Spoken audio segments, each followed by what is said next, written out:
So we talked a little bit about automation, but automation is key. So if you're looking at trying to come up with this faster innovation cycle, and if you've probably, most people have dealt with this, you're looking to automate away most kind of things you're like doing over and over again, or you don't want to solve again. So automation really helps with that. So we all have more than one problem to solve. So let's try to solve them all faster with automation. And then the thing that also I find to be quite true is, even if you wrote down a piece of paper and say, here's how we're going to do our process, and there's how it's going to be some of the checks, but actually enforcing it using automation and tooling is really a way to bring that process or that document to life and hold people accountable. Otherwise, there'll be just a lot of manual checks in order to make it happen.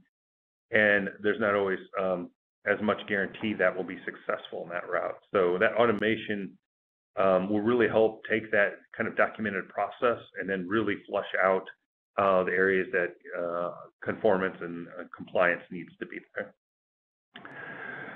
And then if you look for the various benefits, obviously there's all kinds of things around your traditional kind of IT environment. So you can also get benefits through the cloud native environments, which you often hear are some of the key parts of it, but it really applies to whatever kind of environment you're running with. So you can start either with automation and build out if you're in a collaborative space, so you can go container and cloud and also some of the IT automation, or you can do to build out with some open and collaborative culture if you're a siloed space, and then continue to take a team and build a showcase app and to really show the benefits of building out in the DevOps model using the various tools and platforms.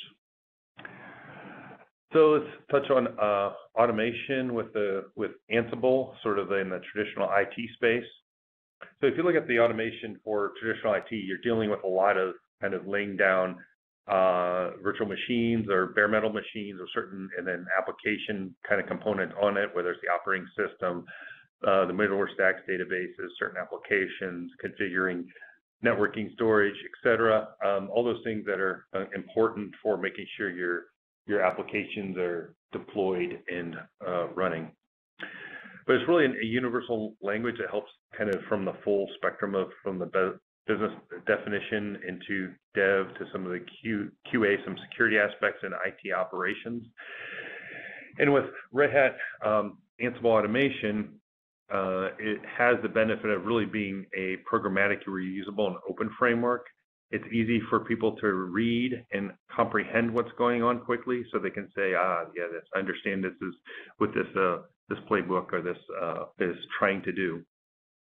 It's really consistent across technologies and multiple clouds, so this allows you to focus on a sort of a single language or a single set of tools and target many different backends.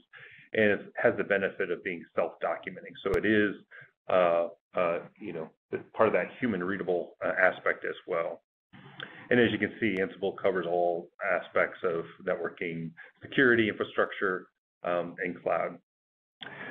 So let's talk about the different pillars of namely the Ansible network automation. So a key part of scaling out any solution, whether it's hybrid cloud or traditional IT, as well as building out a secure system, is making sure that the network is set up as expected and allows it to be managed and kept into conformance. So on the build part, it allows you to build out those things following those best practices and rules across the configuration of a lot of approved third-party networking devices.